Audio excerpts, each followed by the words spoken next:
Welcome to another episode of The Impact of AI, where each week we explore how AI and cognitive technologies impact us daily, both professionally and personally. This episode is sponsored by AI Time Journal and supported by WILDA, Women Leaders in Data and Artificial Intelligence. For those of you whom I've not met yet, my name is Melissa Drew. I will be your host for this week's podcast. This week, we have such a delight. This is Erin Stanton. Erin is head of portfolio and trading analytics for Virtu Financial. She has over 15 years of experience in big data and data science expertise. She's also the co-chair of the Diversity, Equity, and Inclusion at Virtu Financial. Self-proclaimed lifetime learner, which we will explore much later. Erin has also recently been recognized for Women in Finance Award for the Excellence in Data and Analytics. Welcome, Erin. How are you? Thank you. I'm good. So this is going to be fun. This is going to be fun. So I don't know where to begin. I was reading your profile. I heard you speak on another podcast. This is going to be a lot of fun. One thing I noticed is your entire career has been in data, which is very unusual for someone who's considered data science today to actually have been working in data throughout their entire career. So instead of asking you how you got into data science today, I'm going to go all the way back and what got you into that first role as a data science and analytics. Absolutely. So Melissa, I have to be honest with you. Mm-hmm. There is 3 years of my career prior to me being in data for 15 years that I kind of just leave off my resume, partly because it was 3 years of exploration. And I like to call those 3 years the years of the time period where I learned things that I didn't want to do. So when I first graduated from Lehigh University, I graduated with a computer science and an economics degree. And I remember I was fortunate enough to be able to interview for multiple jobs my senior year. And I interviewed with the Googles, the Yahoos, right? Really technical companies. I interviewed at investment banks, so the much more kind of finance banking route. And then I interviewed for these mixed roles. And I was like, well, I have both degrees. I should try the mixed role out. And so I did some mixed roles. I did some business analyst. I did some development work. I worked at the JP Morgan private bank for a little bit. And during this 3 years, I pretty much was like, don't like this. Nope, this isn't for me. Ugh, really don't like this. And so I got really, really lucky that after 3 years, I got called by a headhunter who said, you want to go work at this company that was called ITG. I'd never heard of it, in a field called TCA.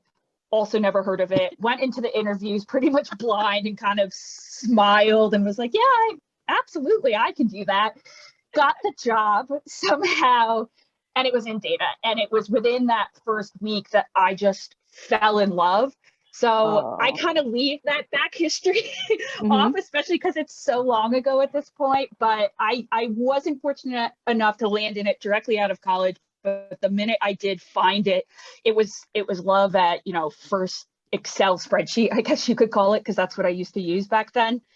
I feel like I'm lucky in the field of data that I have an intuition about it. I can look at a big data set for the first time and kind of get a gut sense of, these attributes are going to be important. I think I need to dig in further here. And that's what I felt that first week. And I felt it for the last 15 years since.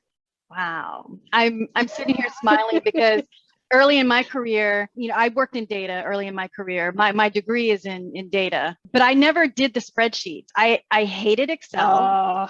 And I went straight to the Microsoft database and just started learning how to program in that because for some reason I thought that was easier than trying to figure out the formulas in Excel. Yeah, well, unfortunately, working in finance back then, a lot of finance was run in Excel, and still even today, a lot of finance is run in Excel. Oh, no. Yeah. Skip forward to today. You are now the head of portfolio and trading analytics. Mm-hmm. What is that? What does that mean? What do you do? Yeah, so I spend all my time with data. Clearly, I'm on this podcast. So we produce portfolio and trading analytics solutions for large investment managers. So an investment manager would be someone like Vanguard and BlackRock, and they come to Virtu Analytics to either buy specific models that we built for them off of our data, or for us to actually be their outsourced analytics team. So they come to us, they send us their data, and we actually analyze it on their behalf. We produce reports, we produce analysis, we go to board meetings to present results. So we're doing a whole slew of data analytics, big data analysis on behalf of buy-side customers who, fortunately enough, pay me for that. So your job at Virtu Financial, you mentioned that you do a lot of data, really synthesizing, processing, understanding what that data means, communicating that so that it's purposeful, has meaning, has action. What kind of team do you have underneath you? So first off, I want to say that I have the best team ever. And so we're a mix of skill sets, personalities, and part of the reason for that is that we have a whole slew of different clients that we service. So we have very intense, quantitative, very technical type folks, and we make sure that we match them with our more technical, quantitative clients. And then we also have, I would considered to be kind of sales data analysts who are very personable, very outgoing, or doing high level interpretation on behalf of clients. So we have a whole mix of people that are on the team. And I think one of my favorite parts is getting to work with the different personalities and the different skill sets. And that's one of the reasons that I love my job too, is there's never any day that looks exactly the same, because we're always jumping from project and client and analysis. And there's no two, questions or client emails or projects that we do that are the same. I heard you speak recently where you mentioned the word data nerd, skill sets within your teams where they're really focused on data. But then you also mentioned that you really like a team where some of the folks can understand how to communicate the data that they're in. The reason I asked that question is I see that it's really more of a balance. I just was curious your thoughts, because a lot of times I'll hear someone say, oh, no, I need just the data people. I'll have one or two people that know how to communicate it. And then I'll hear the opposite, which is, oh, I want everyone who understands the data to be able to communicate it.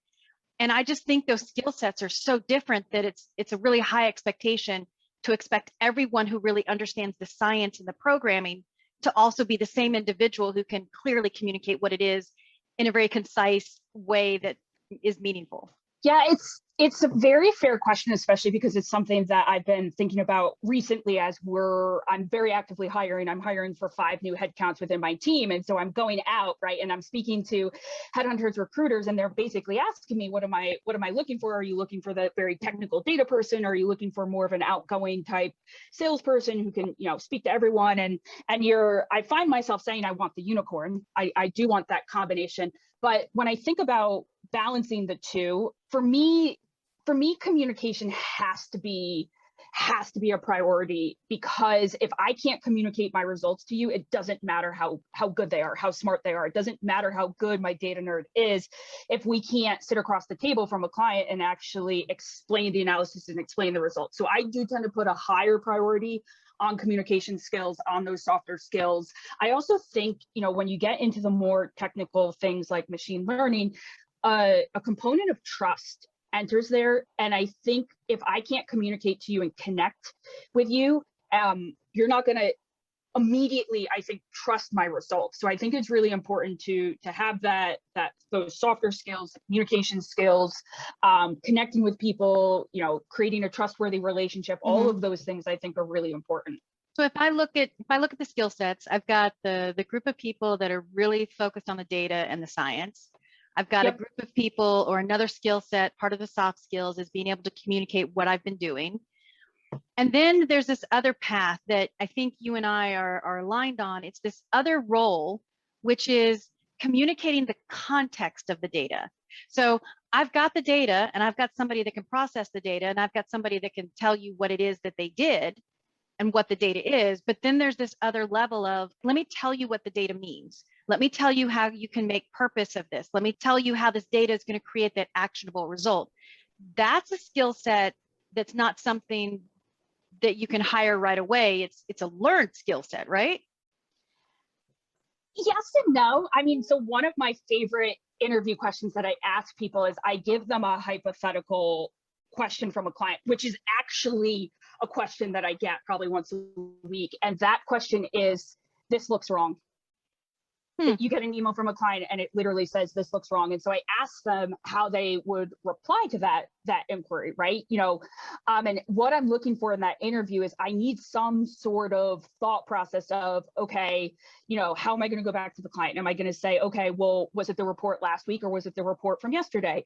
Was it the global trading or was it just for trading in the US? Was it, I know this part is right because I triple checked this. Is it this other part that maybe I didn't triple check? So I try to get that out of them in the interview, because what I'm looking for is them to be able to break down that very vague, high level question and see a thought process and see kind of, okay, I can check off this bit that I know is right, or I can check off this bit that I know the client has confirmed is not what they're asking for, and kind of keep iterating down. But I do agree that a large component of this does come from experience and intuition. And one of my favorite things sitting in meetings with the interns is I love to ask them. I throw a whole screen of numbers up on a projector, and I say, which number stands out to you and why? And I love to see which people in the room are able to say, well, that number, you have no context in what I'm showing you. You have absolutely nothing about trading, nothing about the stock markets, but which number looks wrong to you, right? Which number jumps out to you? And when when one person, and I always have at least one person who raises their hand and picks the right number that stands out, well, that's someone that I also, bring on into the team. You're an interesting boss.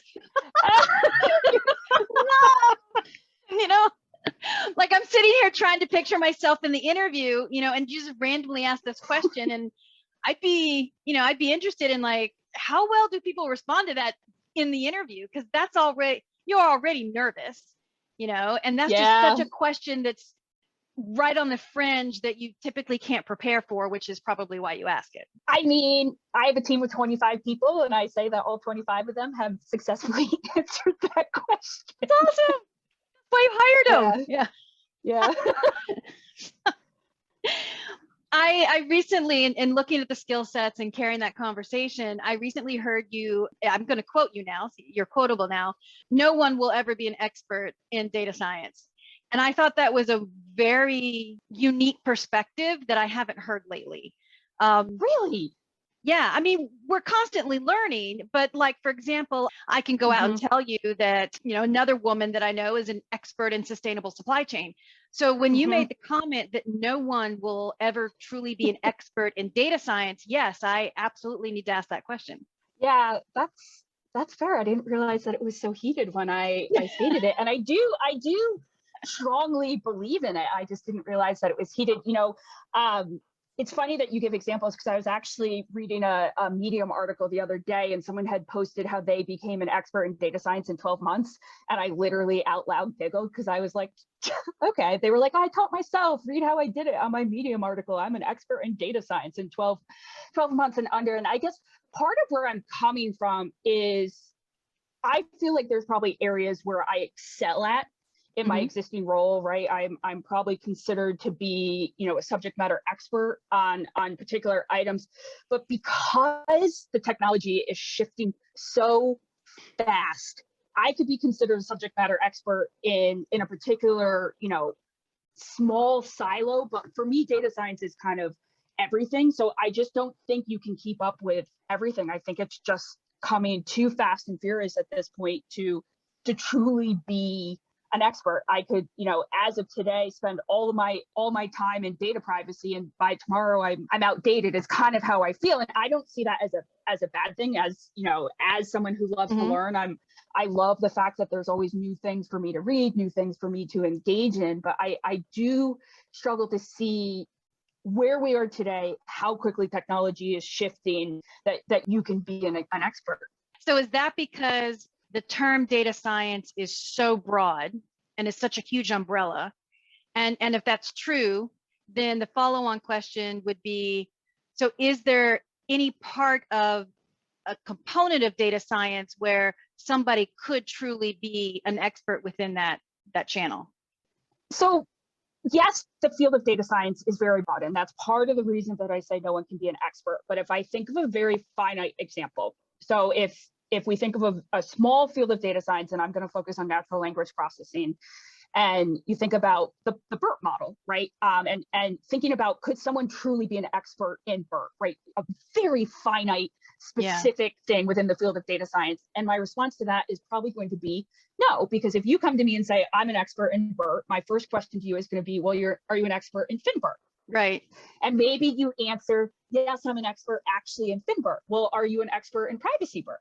Right? I just think there's so many iterations and the field just moves so fast that even if I say I'm an expert in something, it's like, well, what about that next iteration? We're iterating on ourselves so quickly, which is amazing. So great to be in this time where it's just constantly evolving. You come in the next day and there's a new model available, which I think is one of the reasons that I just struggle to see someone is a true expert in something. You recently went back to school and you got a master's degree in information within data and science, which I didn't even know they had degrees with the word data and science in it.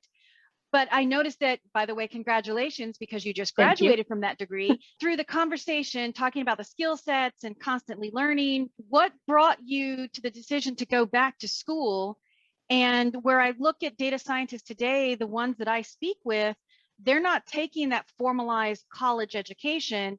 They're taking these small, courses that are focused in very specific, Python, very specific machine language, very, specific areas. What was that leading factor that took you back to school? And did that really help or supplement what you currently do in your job? Like, if I'm out there listening to this and I think I want to go back to school, I would be interested in your perspective. Well, I would say yes. Okay. So for me, because of how long I've been within the field of data, machine learning just wasn't a thing when I was getting my computer science degree. And yes, I know you're going to quote that, data or machine learning has been around since the 30s or the 50s or the 60s, right? Depending on what example you're going to use here. So yes, I absolutely get that, but we just didn't do that when I was at school. So one of the reasons I went back is I did truly want an academic rigor to my approach to machine learning. I'm directing a team of people down a path of exploring and experimenting within machine learning, which is what we're actively doing today. And I wanted that academic background to make sure that there's so many assumptions that go into machine learning. There's so many, it's so easy to do, but it's also, I just think, even easier to screw up. And I just really wanted that academic rigor to my approach to machine learning. That being said, I think one of the most unexpected benefits of my master's was exposure to data science, machine learning, and AI in other industries. My entire career has been in finance. Okay. And, there's pluses and minuses to that. We are rich with data. The stock market has been around for how long now, and we've been collecting data off of it. And my own data set goes back 20 years.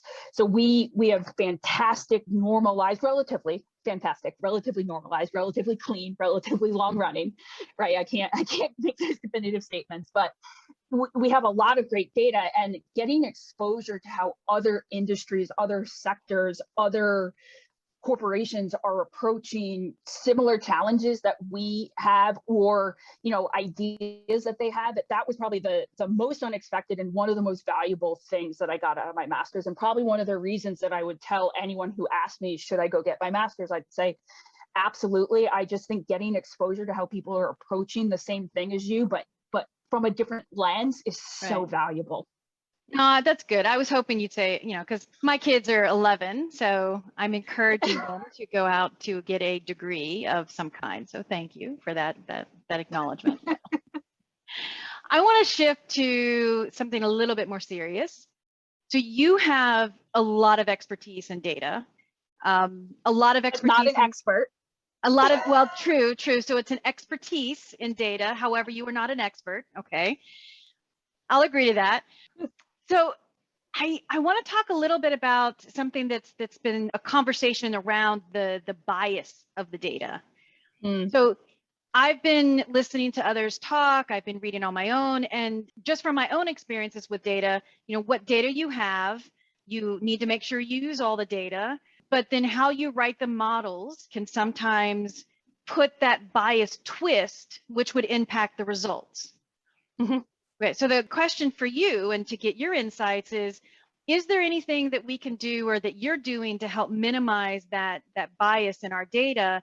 And do you have a perspective on at some point we will eliminate it completely, or is it always going to be there in some way or some form? Yes. Oh boy, the B word, bias. So there's a couple things. Is there a different word we could use? I'll use a different word. No, okay.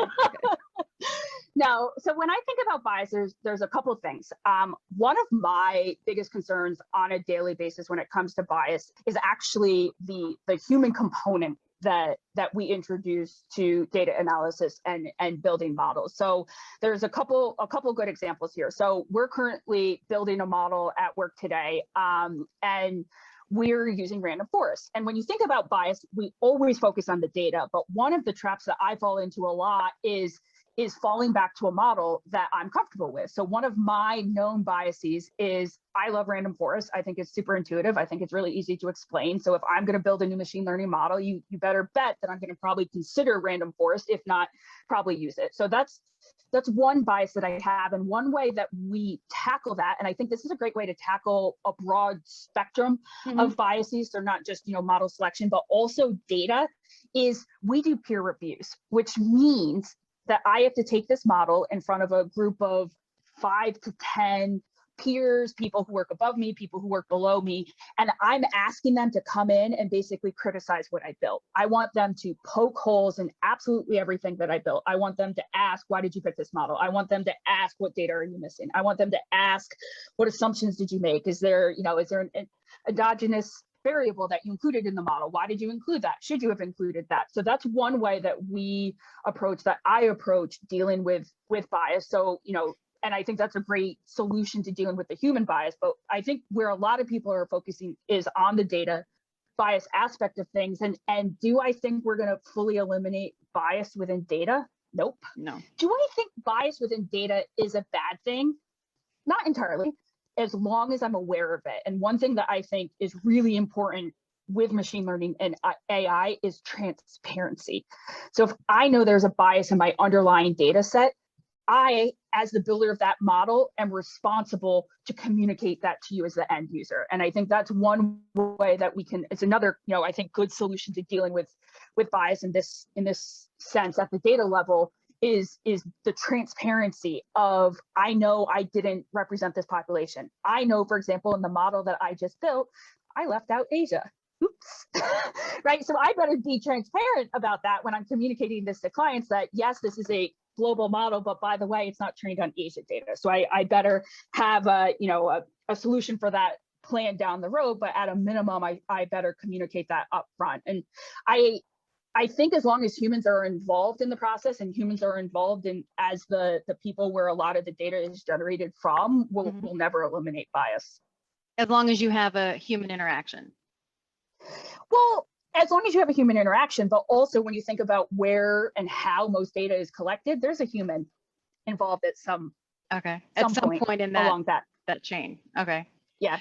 So then when I hear somebody say bias in the data or data bias, it's really two components. One is, I don't know if you have the full breadth of that data. I don't know, you could have had 130,000 sources, but you only pulled from 50,000 sources. So your data is only good, your models are going to be only as good as the data that you pulled in. But then there's also the second component, which is the development of the models themselves. Yes. Yep. Every single one of your models gets reviewed? Yeah. Wow. Well, first off, I'm not Google. So, the breadth of models that I'm building, like, this is not like we're reviewing thousands of models. Okay. So far we have 3 that we're working on. So absolutely all 3 of those. And we have a machine learning club that we present at, but I think that peer review is probably the most important thing because it's just so easy, even more, I think, than the data being biased. It's so easy to fall in a trap of assumptions as humans. As I build that model, right, the assumptions that I'm building into it, I'm going to include this feature because of XYZ, and oh, wait a second, that completely skews my results. It skewed them, so I improve my accuracy, but it's not actually the end outcome I want. The human element, I think, is my biggest concern as of late, as compared to the data bias. So if I'm working with you, you're my boss, what kind of insights or lessons learned can you give me to help minimize, to make sure that I'm not making as much of those assumptions as possible? So as your boss, I'm going to tell you that you're going to make mistakes and you're going to build on those assumptions, and don't worry about it because we're going to pick the heck out of your model at a later date. I just think it's so hard. I think, the most recent model that we've been working on, I had a direct hand in, and we did the peer review last week, and the questions that were asked, they were so obvious. I've been doing this for 15 years in the exact same field. They were so obvious the minute they were asked, and I still fell in that trap. So for me, as your boss, I'm going to tell you, don't worry about it because we're gonna come after you at the peer review. And so just, grow a thick skin, because grow a thick skin and document as much as you can. Well, that actually would make me feel better, because then I wouldn't be so pressured. And if I'm not so pressured to not make the mistakes, then chances are I'm not going to make the mistakes. Yeah. Mm-hmm. What a good boss you are. Yeah. No. So as we start to wrap up, I would like to ask you, is there anything that you could provide some lessons learned from something? You've have a long experience and recently have gone back to school and got a degree in data science, and you're an amazing boss and you have a great team. But for those of you, a phenomenal team, but for those of us that are still building our teams, what's some advice that you could give? One thing that I try, there's probably two things. I'll give you two pieces of advice. The first is I try, and I'm going to underline the word try because no one is perfect. I try to keep my ears open to other perspectives. I think that's important.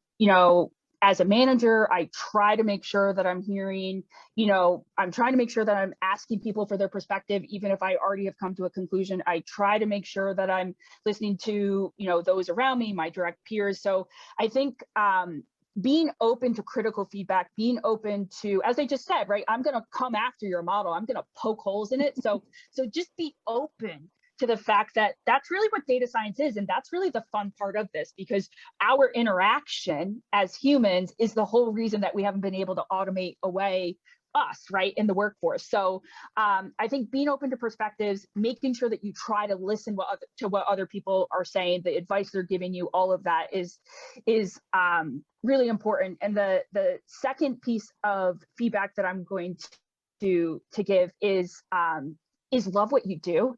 I think loving what you do will get you 90% of the way there. You can tell that I love data. And when people come to me on my team and they resign and, they're like, oh, I'm really sorry, or, it just wasn't for me.